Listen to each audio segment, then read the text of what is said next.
بسم الله الرحمن الرحيم. نحمده ونستعينه ونستغفره ونعوذ بالله من شرور أنفسنا ومن سيئات أعمالنا. من يهده الله فلا مضل له ومن يضلل فلا هادي له. وأشهد أن لا إله إلا الله وحده لا شريك له وأشهد أن محمدا عبده ورسوله. يا أيها الذين آمنوا اتقوا الله حق تقاته ولا تموتن إلا وأنتم مسلمون. يا أيها الناس اتقوا ربكم الذي خلقكم من نفس واحدة وخلق منها زوجها وبث منهما رجالا كثيرا ونساء واتقوا الله الذي تساءلون به والأرحام إن الله كان عليكم رقيبا. اتقوا الله وقولوا قولا سديدا يصلح لكم أعمالكم ويغفر لكم ذنوبكم ومن يطع الله ورسوله فقد فاز فوزا عظيما.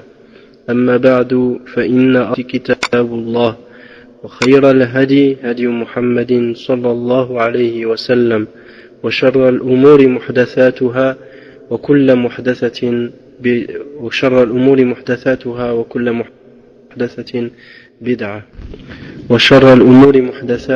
وكل محدثة بدعة.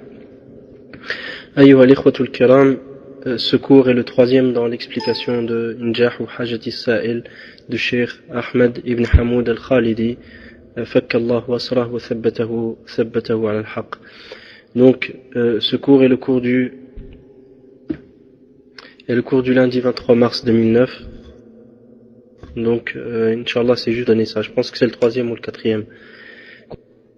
Quoi qu'il en soit, on va revenir sur Cheikh Shamsuddin al-Salafi al-Afghani, a cité dans son livre Juhud ulama al-Hanafiyya في إبطال العقائد القبورية. Donc on va revenir sur ce qu'il a cité lorsque il a fait mention des paroles des savants Hanafi pour exposer l'importance du tawhid et l'importance de la aqid. Et à la suite de ça, Inch'Allah ta'ala, on va essayer ensemble de revoir les paroles des savants de l'école de l'imam Malik, Inch'Allah ta'ala. Et si on arrive, si Allah Azza wa Jal facilite, pour que pendant ces cours soient mentionnées les paroles des savants de l'école de l'imam Shafi'i, rahimahullah ta'ala, je ferai de même, et de même pour les savants de l'école de l'imam Ahmad ibn Hanbal, rahimallahu jami'a al-a'imma.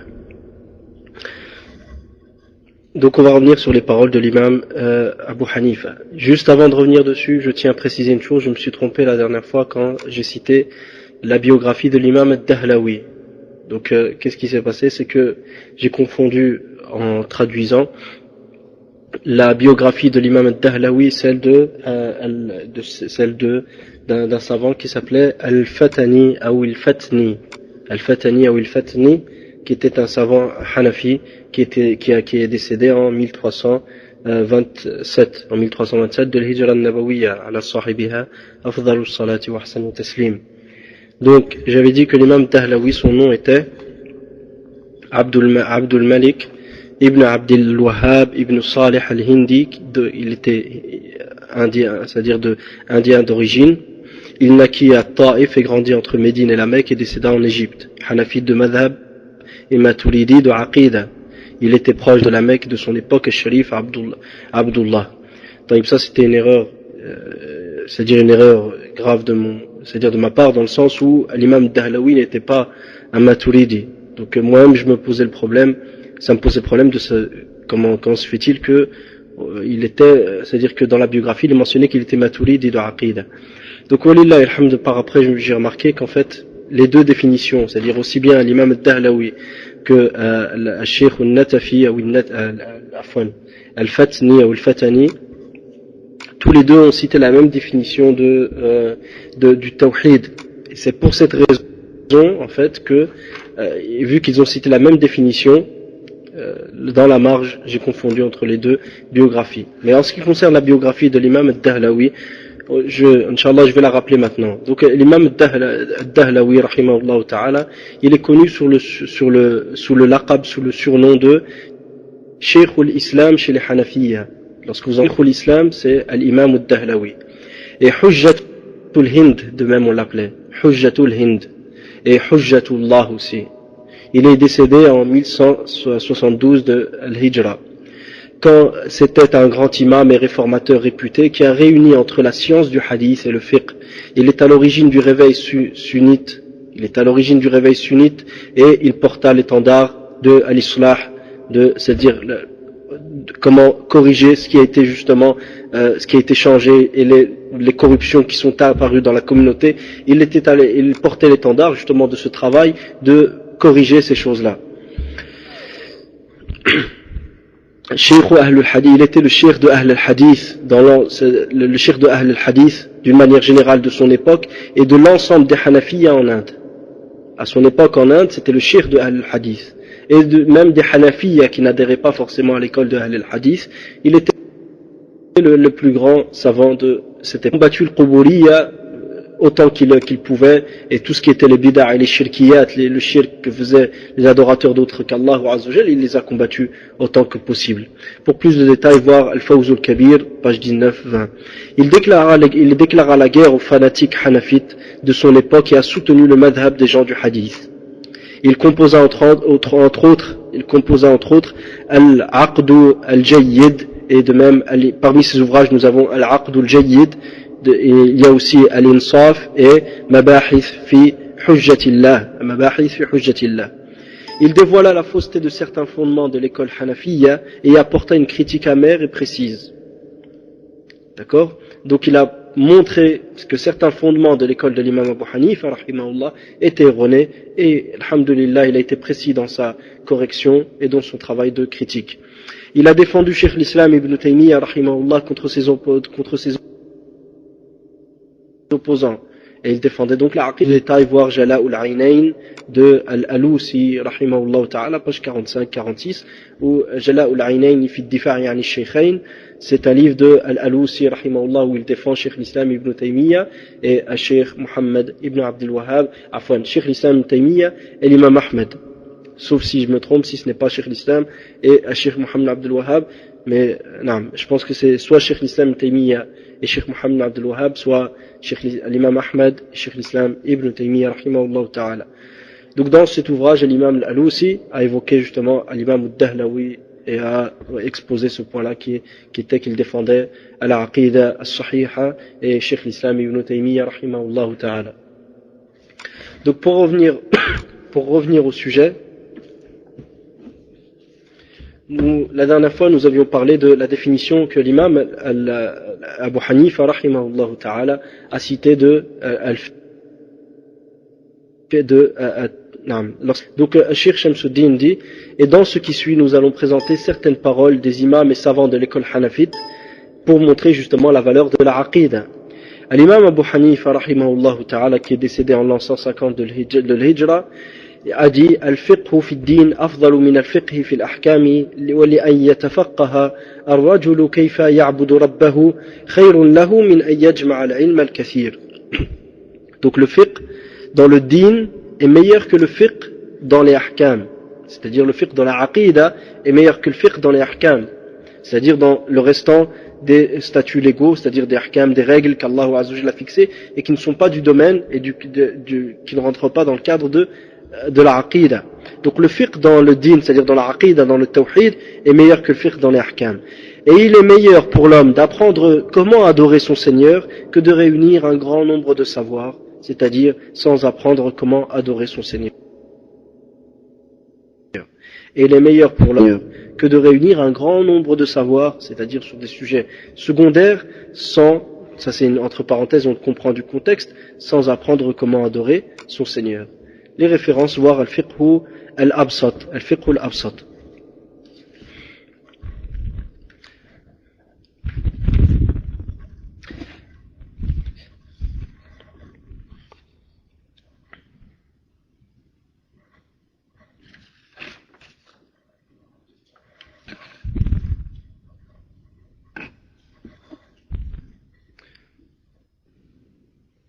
طيب. Maintenant, quant à la définition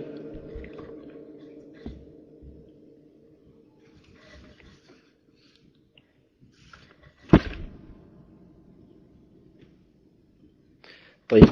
L'imam l'imam al-Sheikh al-Samarqandi, Abu al-Layth al-Samarqandi, qui est décédé en l'an 375 de l'Hijra, a dit dans les paroles de l'imam Abu Hanifa qu'on a cité juste avant, qui sont que le tawhid est plus qui se résume à dire que le fiqh dans le din, c'est-à-dire dans la aqidah, d'apprendre sa aqidah est meilleur que le fiqh dans les ahkam. Et il est meilleur pour l'homme d'apprendre comment adorer son Seigneur que de réunir un grand nombre de savoirs, c'est-à-dire dans les sujets secondaires, entre parenthèses, sans apprendre comment adorer son Seigneur. Donc, l'imam Samarqandi, Abu al-Layth Samarqandi, a dit dans son commentaire des paroles de l'imam Abu Hanifa ce qui suit. Il dit لأن الفقه في الدين أصل والفقه في العلم فرع وفضل الأصل على الفرع معلوم. Donc il dit ceci, pour quelle raison le fiqh dans la aqidah est plus important que le fiqh dans les autres sciences. Il dit car le fiqh dans le din est un fondement, est un asl. Car le fiqh dans le din est un asl. C'est-à-dire c'est un fondement. وَالْفِقْهُ فِي الْعِلْمِ et le fiqh, c'est-à-dire apprendre les autres découle de cette aqidah. D'accord?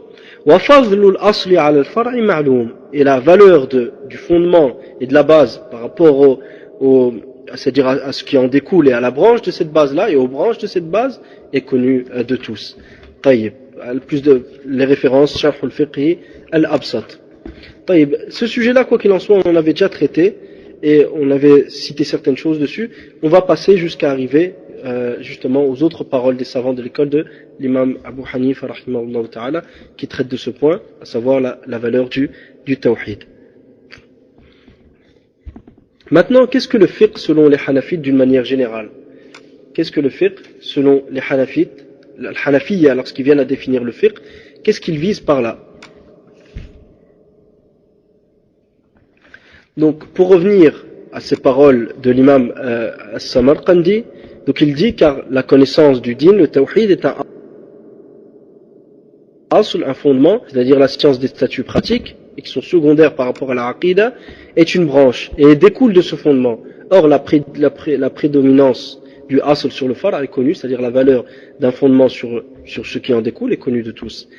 Parmi les savants hanafiyya qui ont parlé aussi du sujet, nous avons al-Qadi Kamaluddin al-Bayadi, al-Qadi Kamaluddin al-Bayadi, dont le nom est Ahmad ibn Hassan ibn Sinan al-Din al-Rumi, l'un des plus grands savants hanafites et des plus renommés et plus importants Maturidiyya. Il était aussi Maturidi de la Aqidah. Parmi les juges les plus réputés des armées de l'Empire ottoman de son époque. Donc il est décédé en 1098 de l'Hijra. Donc il dit dans son commentaire des paroles de l'imam Abu Hanifa rahimahullah, il dit ce qui suit: وأشار إلى اسمه الدال على مسماه وكونه أصلا لما سواه سماه الفقه الأكبر لعظم موضوعه. Donc il dit, il a indiqué son nom-là, il a nommé la aqidah et le tawhid al-fiqh al-akbar. Il a indiqué son nom, c'est-à-dire le nom de la aqidah et sa nomination par le fiqh al-akbar, qui lui-même prouve, c'est-à-dire ce nom-là prouve la noblesse de l'objet de cette nomination, c'est-à-dire l'objet qui sera étudié, la science qui sera étudiée, le sujet de cette science, qui est le tawhid et la aqidah, et la noblesse de cet objet-là est prouvée justement par le nom qui lui est donné, qui est al-fiqh al-akbar, le plus grand des fiqh. Et du fait que cette science soit le fondement de toutes les autres, il la nomma al-fiqh al-akbar. Et du fait que cette science soit le fondement de toutes les autres, il nomma cette science, à l'imam Abu Hanifa, al-fiqh al-akbar, le plus grand des fiqh. Du fait de la grandeur du sujet de ce savoir qui est la aqidah. Du fait de la grandeur du sujet de ce savoir qui est la aqidah. Pour les références, Isharatul Maram, page 30. Taïb. Maintenant, nous avons aussi parmi les savants Hanafi pour leur aqidah as-sahiha, contrairement à certains que nous avons vus auparavant, al-imam al-Izz ibn Abdissalam, rahimahullah ta'ala, qui est celui qui a fait le commentaire de al-aqidah at-tahawiyya. Donc il dit, rahimahullah ta'ala,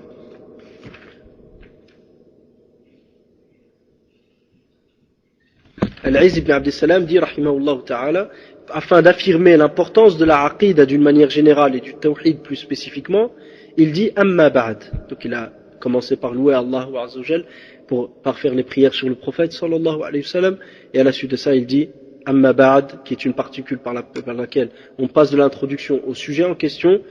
Il dit donc amma ba'd, du fait que la science des fondements du din, usul ad-din, soit la plus noble des sciences, et vu que la noblesse d'une science dépend de la noblesse de l'objet de ce savoir, donc du fait que la science soit la plus noble des sciences, étant donné que la noblesse d'une science dépend de la noblesse de l'objet de cette science et l'objet de ce savoir, cette science qui est al-fiqh al-akbar, en comparaison au fiqh des furu'. Cette science est al-fiqh al-akbar, le plus grand des fiqh et la plus grande des sciences, en comparaison au fiqh, c'est-à-dire à la science et au savoir des sujets secondaires. De ce fait, l'imam Abu Hanifa rahimahullah a nommé ce qu'il a réuni dans quelques pages au sujet des fondements du din, c'est-à-dire des principes de la aqida, de la croyance. Il a nommé ce qu'il a réuni dans ces pages-là al-fiqhul akbar, le plus grand des fiqh et le plus grand des savoirs. Et le besoin des gens à la connaître, c'est-à-dire le besoin que les gens ont, que nous avons à connaître cette aqida et ces principes, le besoin des gens à la connaître, c'est-à-dire à connaître ce fiqh al-akbar, cette science, est au-dessus de tout besoin et supérieur à tout autre savoir et toute autre nécessité. Et leur nécessité à cette science est supérieure à toute autre nécessité, car les cœurs ne sauraient vivre réellement, être heureux et apaisés qu'à travers la connaissance de leur divinité, de leur seule divinité, seule digne d'être adorée. Car les cœurs ne sauraient vivre réellement, être heureux et apaisés qu'à travers qu'à travers la connaissance de leur seule divinité qui est seule en droit d'être adorée. Et leur créateur, Al-Fatir, par ses noms, attributs et ses actes. Par ses noms, attributs et ses actes, bi asma'ihi wa sifatihi wa af'alihi. Et avec tout ça, le cœur ne saurait de même obtenir ce bonheur et être vivant réellement et être apaisé que par le fait qu'Allah soit plus cher au cœur du serviteur. Donc, premièrement, il faut, entre parenthèses, ici c'est un commentaire, il faut tout d'abord que le cœur connaisse Allah Azza wa Jal. Le cœur sache que le seul digne d'être adoré, c'est Allah Tabaraka wa Ta'ala. Qu'il connaisse les noms et les attributs d'Allah et les actes d'Allah. Et avec tout ça, qu'Allah lui soit plus cher que tout autre. Que nul ne soit aussi cher au serviteur qu'Allah, son créateur, est le seul digne d'être adoré, ma'boudahu. Donc, par ce biais-là, il obtiendra le bonheur réel et la véritable vie de son cœur et sa poitrine s'épanouira. Mais avant ça, il ne pourra pas obtenir toutes ces choses-là. Donc, Al-Izz ibn Abdessalam continue de dire, rahimahullah, et que ces efforts, c'est-à-dire les efforts fournis par le cœur, soient concentrés à le rapprocher d'Allah. C'est-à-dire que pour que réellement on obtienne le bonheur intérieur, et que nos cœurs soient vivants, et que l'on puisse être apaisé dans ce bas monde, et que nos poitrines soient épanouies, il faut absolument que les efforts que le cœur voue pendant son cheminement vers Allah Ta'ala, se concentre à se rapprocher d'Allah en dehors de quiconque d'autre. C'est-à-dire que son seul objectif, c'est de se rapprocher d'Allah, pas de se rapprocher d'autre qu'Allah. Les membres peuvent se rapprocher d'autre qu'Allah, mais le cœur, il ne vise qu'Allah. Et quand je dis les membres, ils peuvent se rapprocher d'autre qu'Allah, comprenons bien ici, c'est simplement ce que je vise par là, c'est que les membres, tu peux être bienfaisant envers les gens, tu peux essayer d'avoir la proximité d'un savant, d'essayer de te rapprocher de lui pour apprendre le savoir. Mais ce que tu vises derrière tout ça, ton cœur, il est attaché qu'à qui? Qu'à Allah Tabaraka wa Ta'ala. D'accord? Donc, et que ces efforts, et les efforts fournis par le cœur soient concentrés à le rapprocher d'Allah Ta'ala et non pas se rapprocher d'autres qu'Allah parmi les créatures. Fin de citation, les références, Sharh al-Tahawiyya, page 65, édition Al-Maktabu Al-Islami. Il dit de même, l'Izz ibn Abdissalam, rahimahullah ta'ala, exposant l'importance du tawhid, il dit فالتوحيد أول ما يدخل المرء به في الإسلام وآخر ما يخرج به من الدنيا. Sache que le tawhid est le premier point par la... Non, ça c'est une autre parole. Il dit, sache que le tawhid est le premier point de la da'wa de tous les messagers. Le premier degré du chemin vers Allah, et le premier maqam, c'est-à-dire, ça c'est une autre chose ce qu'on appelle al-maqam ou al-manazil. Al-maqam ou al-hal. Quelle est la différence entre le hal ou le maqam? Le hal, c'est un sentiment qui traverse le cœur. Soit un sentiment de la connaissance, c'est-à-dire une certaine connaissance d'Allah qui s'ouvre à toi, un certain amour d'Allah que ton cœur découvre, et ainsi de suite. Ça, c'est ce qu'on appelle un hal. À force de le travailler, ce hal, ça veut dire si jamais ce genre de choses apparaissent dans ton cœur et que tu es reconnaissant vis-à-vis de travailler ce genre de sentiment pour qu'il reste stable dans ton cœur et que tu puisses ressentir ça plus souvent. En faisant justement les actes obligatoires et par après faire les actes surrogatoires jusqu'à qu'Allah Azza wa Jal t'accorde son amour. Et à ce moment-là, tu deviendras un des alliés d'Allah Azza wa Jal. Ahad awliya illahi. Maintenant, si jamais tu arrives à cette étape où ce hal, ce sentiment qui a traversé ton cœur, se stabilise dans ton cœur, c'est ce qu'on appellera un maqam. C'est ce qu'on appellera un maqam. Et Ibn al-Qayyim il parle souvent de al-maqamat dans son livre Madarij al-Salikin, qui a même été traduit en français. Donc ça, c'est simplement la différence entre le hal ou le maqam. Donc, l'Izz ibn Abdissalam, rahimahullah, ce qu'il expose, c'est que le tawhid est le premier point de la da'wa de tous les messagers. Le premier degré du chemin vers Allah. C'est-à-dire que lorsque tu avances vers Allah, le premier étage à cet amour complet incha'Allah ta'ala d'Allah tabaraka wa ta'ala, pour arriver à connaître Allah réellement, pour arriver à craindre Allah réellement et à aimer Allah réellement, la première chose que tu dois réaliser, c'est le tawhid. Sans le tawhid, tu ne pourras rien obtenir. Et c'est le premier maqam, c'est-à-dire avant de réaliser les autres maqamat, c'est-à-dire les autres degrés qui te mènent à la perfection et à adorer Allah comme si tu le vois, car si toi tu ne le vois pas, lui certes te voit. Le premier degré pour réaliser tout ça, c'est de réaliser le tawhid. Parce que sans le tawhid, tu ne pourras rien obtenir. Le tawhid est la base de la crainte d'Allah, de la taqwa. Allah Azza wa Jalla dit ya ayyuhan nas u'budu rabbakum alladhi khalaqakum walladhina min qablikum la'allakum tattaqun. Aux gens, adorez votre Seigneur qui vous a créé, qui a créé ceux qui étaient avant vous, afin que vous obteniez la taqwa, afin que vous le craigniez réellement. Donc la base de la taqwa, sans la taqwa, tu ne pourras pas obtenir, sans le tawhid, tu ne pourras pas réaliser la base même de la piété. La base de la bienfaisance, de l'bir, c'est la piété. La base de l'amour, c'est la base de l'bir, de la bienfaisance, c'est le tawhid. La base de l'mahabba, c'est le tawhid. La crainte de l'espoir, du réel espoir, c'est le tawhid. Sans le tawhid, tu ne peux réaliser aucune de ces qualités qui distinguent l'awliya Allah Azza wa Jalla, les alliés d'Allah sur cette terre, qu'Allah nous permette d'atteindre ces degrés-là. Donc, l'Izz ibn Abdissalam, rahimahullah, dit, sache que le tawhid est le premier point de la da'wa de tous les messagers. Le premier manazil, le premier degré du chemin, entre parenthèses, vers Allah. Et le premier maqam qu'emprunte celui qui voyage vers Allah. Et le premier maqam qu'emprunte celui qui voyage vers Allah. Et on a expliqué qu'est-ce qu'était que le maqam. Fin de citation. Puis il dit, après ça, فَالتَّوْحِيدُ أَوَّلُ مَا يَدْخُلُ الْمَرْجُ بِهِ مِنَ الدُّنْيَا. Le tawhid est donc la première chose par laquelle l'homme entre en islam et la dernière par laquelle il quitte ce bas monde. Le tawhid est donc la première chose par laquelle l'homme entre en islam et la dernière chose par laquelle il quitte ce bas monde, c'est-à-dire par laquelle il doit quitter ce bas monde. Il dit, ici se termine sa citation, entre parenthèses, comme vous le savez, le prophète sallallahu alayhi wa sallam il dit Man kana akhiru kalamihi min ad-dunya la ilaha illallah dakhala al-jannah. Celui dont les dernières paroles en ce bas monde seront de dire La ilaha illallah, il entrera au paradis. Et le prophète sallallahu alayhi wa sallam disait Laqinu mautakum la ilaha illallah.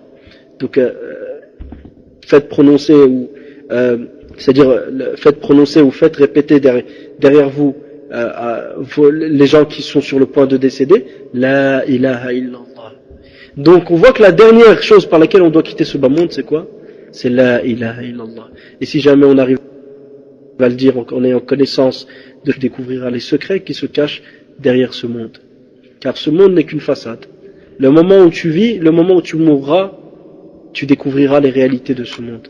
Et tu découvriras ce monde qui t'échappait et qui est la véritable vie. Al-Jannah, c'est ça al-Hayawan. Al-Jannah, c'est elle la véritable vie. Le monde après la mort, c'est là que commence la vie. Là, c'est une étape. Là, c'est un test. On est en train d'œuvrer. Mais après la mort, lorsque la mort vient, c'est là que commence ta vraie vie. C'est à ce moment-là que tu débutes ta vraie vie. Et c'est à ce moment-là que l'éternité commence pour toi. La mort, c'est une porte que tu ouvres vers ta véritable vie qui durera éternellement, sans fin. Soit vers un paradis plus vaste que les cieux et la terre, où tu seras heureux comme tu ne peux imaginer, soit vers un enfer dans lequel c'est les malheurs et le désarroi et la tristesse éternelle qui t'attend. Qu'Allah nous en préserve. Qu'Allah nous accorde le Jannah et qu'Allah nous préserve de Jahannam. Œuvre pour arriver au paradis et qu'il nous préserve de ceux qui œuvrent, qui accomplissent les actions des gens de l'enfer. Et qu'Allah nous accorde la plus belle des fins. Car il est à savoir que le plus important, c'est pas comment tu as commencé ton chemin, c'est comment tu termines. Le prophète sallallahu alayhi wa sallam dit dans le hadith sahih, وَإِنَّ أَحَدَكُمْ لَيَعْمَلُ بِعَمَلِ أَهْلِ الْجَنَّةِ فِيمَا يَرَى النَّاسِ. L'un d'entre vous accomplit des actions parmi les actions des gens du paradis de ce que les gens voient. حتى إذا ما كان بينه وبين الجنة حتى إذا ما كان بينه وبين الجنة إلا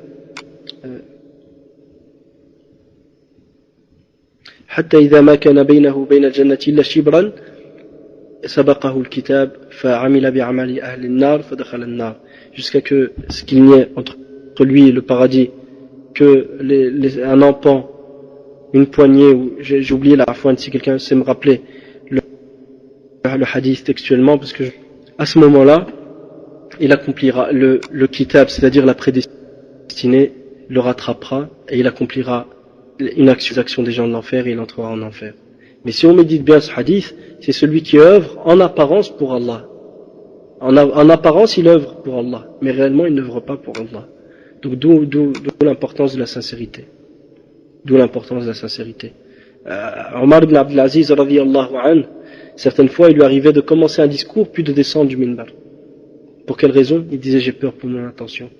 Il lui arrivait d'écrire quelque chose puis de le déchirer. On lui disait pourquoi tu le déchires?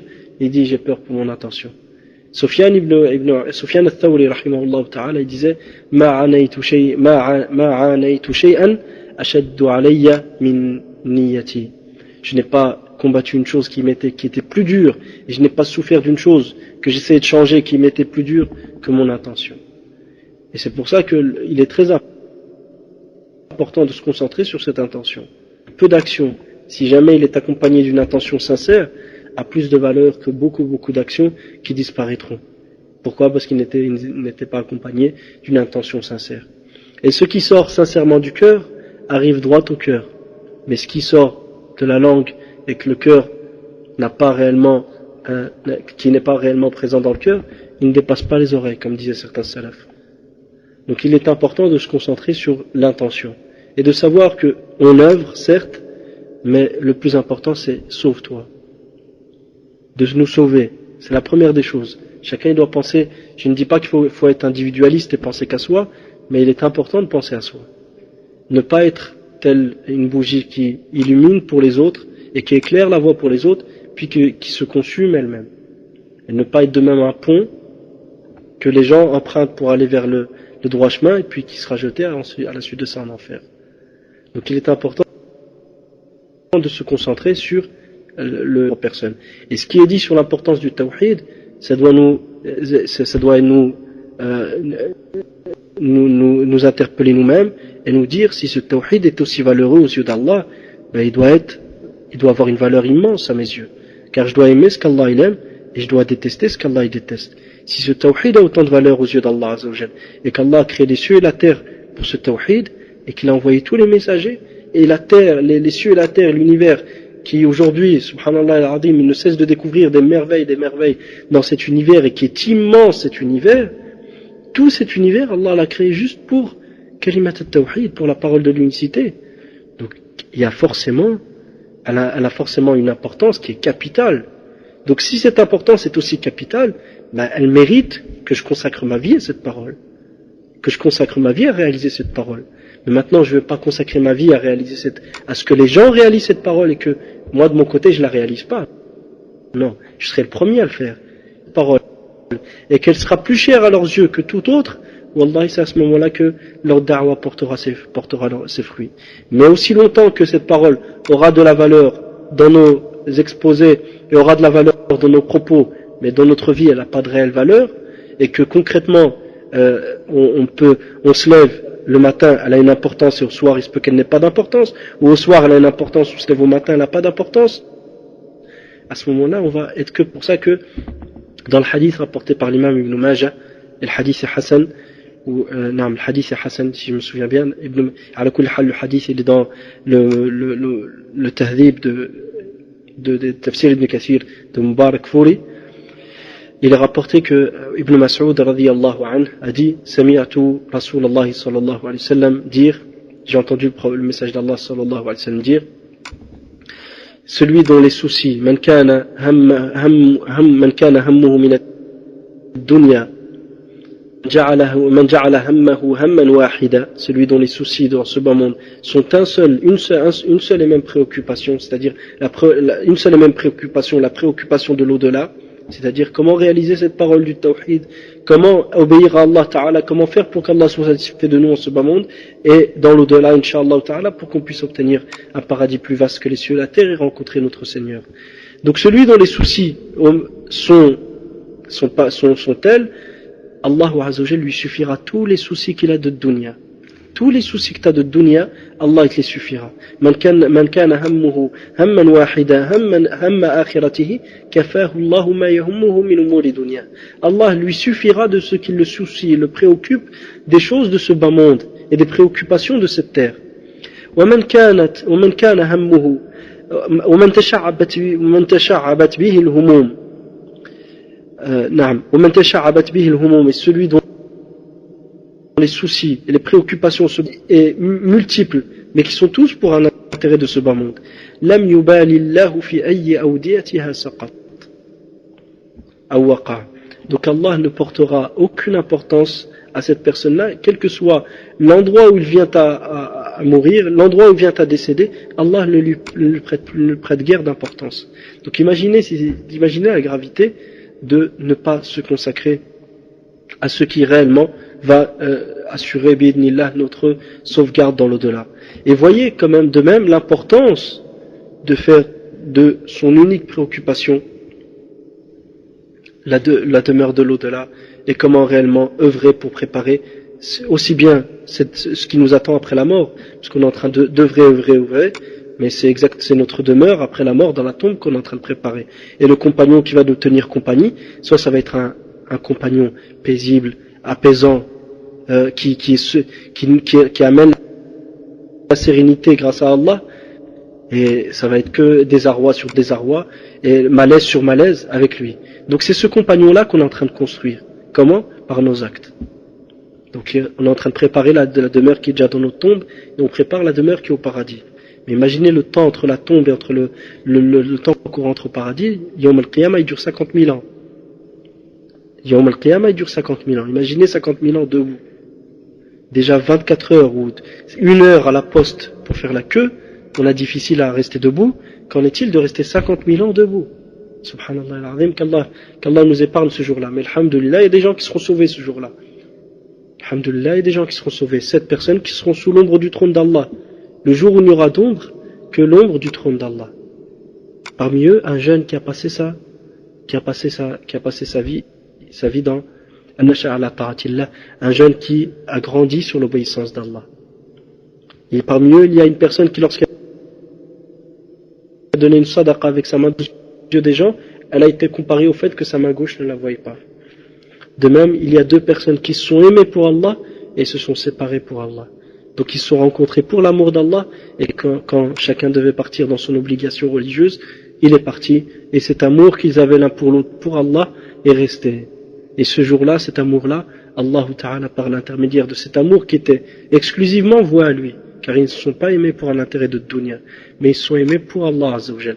Ce jour-là, Allah Azza wa Jal les récompensera de cet amour et les amènera sous l'ombre de son trône. Alors que les gens seront pour certains noyés dans leur sueur, d'autres ils seront tels des fourmis, les orgueilleux, ils ont été comparés dans des hadiths authentiques à des fourmis ce jour-là, ils auront la taille de fourmis. Et ainsi de suite, parmi les choses gravissimes qui vont arriver ce jour-là. Mais ces gens qui se sont aimés pour l'amour d'Allah, qui se sont aimés ils sont aimés dans la grandeur d'Allah. Et ça, c'est une chose qui est importante. Aimer Allah, on ne doit pas aimer Allah sans qu'il n'y ait un certain respect et sans qu'il n'y ait une vénération dans cet amour. Car un amour sans vénération, il te mène à la désobéissance d'Allah. Un amour sans vénération, il mène à la désobéissance d'Allah. Mais un amour qui est accompagné d'une vénération et d'une crainte et d'un respect et d'un sentiment permanent qu'Allah te voit, ta'ala, et que certes il est grand pardonneur, mais il est aussi dur en châtiment. وَنَبِّئْ عِبَادِي أَنِّي أَنَا الْغَفُورُ الرَّحِيمُ وَأَنَّ عَذَابِي هُوَ الْعَذَابُ الْأَلِيمُ. Et préviens mes serviteurs que je suis moi, le grand pardonneur, le tout miséricordieux, et que mon châtiment est le châtiment le plus douloureux. Donc certes Allah Ta'ala est grand miséricordieux, mais Allah est tout miséricordieux et grand pardonneur, mais il est aussi le dur en châtiment.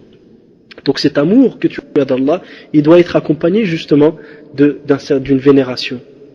Comme il dit Allah Azza wa Jal, فَمَا لَكُمْ لَا تَرْجُونَ لِلَّهِ وَقَارًا. Qu'avez-vous à ne pas vénérer Allah? Qu'avez-vous à ne pas vénérer Allah? Qu'une personne que tu respectes soit près de toi. Est-ce que tu oserais faire certaines choses? Est-ce que tu oserais regarder certaines choses? Est-ce que tu oserais dire certaines choses? Il est certain qu'un grand nombre de choses, on ne pourrait pas. Donc n'oublie pas que, bien plus grand que cette personne que tu respectes, il y a le seul digne d'obéissance absolue. Le seul qui t'a créé, celui qui te connaissait avant même que tu naisses. Celui qui t'a toujours connu. Il n'y a jamais eu un jour où il ne te connaissait pas. Il t'a toujours connu. Il est plus miséricordieux envers toi que ton père et ta mère. Et il te veut plus de bien que ta mère et ton père. Il t'a envoyé ces messagers, pourquoi? Pour que tu n'erres pas aujourd'hui, et que tu ne sois pas égaré, et que tu ne sois pas malheureux en ce bas monde. Il t'a envoyé des messagers pour que tu obtiennes le bonheur, et pour que tu découvres les secrets de la certitude et les secrets de la connaissance de ton Seigneur. Il a envoyé le dernier messager pour toi qui a souffert pour te transmettre son message. Et ses compagnons après lui ont combattu pour transmettre leur vie. Mais c'est simplement une vie en ce bas monde qu'ils ont perdu. Mais ils ont gagné la vie éternelle dans l'au-delà. Ils t'ont laissé ce message pour lequel ils ont versé leur sang. Et qui a une valeur à leurs yeux qui est bien plus importante que ce bas monde et ce qu'elle contient. Donc, lorsque tu as ce message entre les mains, sache son importance. Mets en pratique son contenu et fais attention de ses interdits. Car Allah, il t'a pas interdit une chose pour te faire du mal. Allah, il ne veut pas de mal. Allah Ta'ala, il veut ton bien, c'est pour ça qu'il t'a envoyé son message. Wallahu yuridu an yatuba alaykum wa yuridu alladhina yattabi'una ash-shahawati an tamilu maylan 'azima. Et Allah veut vous accorder ce repentir. Et ceux qui suivent leur passion veulent que vous détourniez, que vous alliez loin dans l'égarement. Donc d'où l'importance de ce tawhid. Il faut le valoriser celui qui est le détenteur de, justement, celui qui a envoyé ce message qui est Allah, tabaraka wa ta'ala, valoriser sa religion, et tout ceci est certes dans le cœur d'abord. Le prophète sallallahu alayhi wa sallam il dit innama at-taqwa hahuna, innama at-taqwa hahuna, at-taqwa hahuna, at-taqwa hahuna. Il dit la foi, la taqwa, la crainte révérentielle d'Allah ta'ala, elle est ici et elle est ici, il l'a dit 3 fois, la foi est ici, la taqwa est ici, et il a indiqué son cœur par son index, ou par son doigt. Donc, certes, la base c'est le cœur, soignons nos cœurs, et les actes vont être soignés par après, et les actes vont être rectifiés, et tout le reste va aller avec le cœur, comme le dit le prophète sallallahu alayhi wa sallam, ala wa inna fil jasadi la mudra إذا صلحت صلح الجسد كله وإذا فسدت فسد الجسد كله. Et certes dans le corps se trouve une partie, si jamais elle est saine, elle devient saine, tout le corps deviendra sain. Si jamais elle se pervertit, tout le corps se pervertira sur son cœur. Et si jamais il avait une blessure au doigt, il n'attendrait pas, si jamais ça se consolide pas, qu'est-ce qu'il va faire? Il va aller à l'hôpital, même aux urgences, même s'il est 2 heures du matin. Qu'en est-il si jamais c'est le cœur qui est blessé? Et c'est le cœur qui est plus que, c'est pas simplement c'est-à-dire c'est pas simplement une saignée, c'est pas simplement une blessure qu'il y a dedans. Lorsque le cœur tout entier est perverti, jusqu'à devenir noir, et il ne considère plus le bien comme étant bien, et le mal il ne le voit plus comme étant mal. Qu'est-ce qu'il en est dans ce cas-là? Là c'est soit, comme il dit Allah Azza wa Jal, fafirru ila Allah, fuyez alors vers Allah. À ce moment-là, nul ne peut rien faire pour nous, ce n'est Allah. Donc il faut fuir vers Allah. Wa barakallahu fikum. Donc Inch'Allah, simplement, je vais juste continuer la suite des paroles de l'imam Ad-Dahlawi, rahimahullah ta'ala, de l'Aziz ibn Abd salam.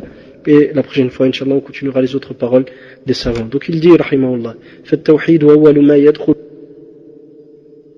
الْمَرْءُ بِهِ فِي الْإِسْلَامِ وَآخِرُ مَا يَخْرُجُ بِهِ مِنَ الدُّنْيَا. Et la dernière chose par laquelle il quitte ce monde.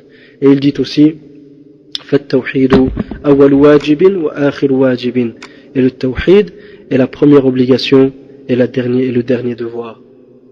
Le tawhid est la première obligation et le dernier devoir. Les références, Sharh al-Tahawiyya, page 25 et 77. Tous ces points-là, Cheikh Ahmed Khalidi les avait cités. C'est-à-dire aussi bien le fait que le tawhid soit la première obligation, la première chose par laquelle on entre dans l'islam, la dernière chose par laquelle on quitte ce bas monde, le tawhid est le premier devoir, et que tous les messagers furent envoyés pour ce tawhid. Tous ces points-là, Cheikh Ahmed Khalidi les avait cités. Lorsqu'on a cité tous ces points, c'est-à-dire lorsqu'on a cité les paroles de l'Aziz ibn Abd salam et de d'autres, c'est pour confirmer justement que Cheikh Ahmed, il n'a rien ramené de sa tête. Cheikh Ahmed ne fait que suivre ne fait que suivre les imams d'Ahl al-Sunnati qui l'ont précédé.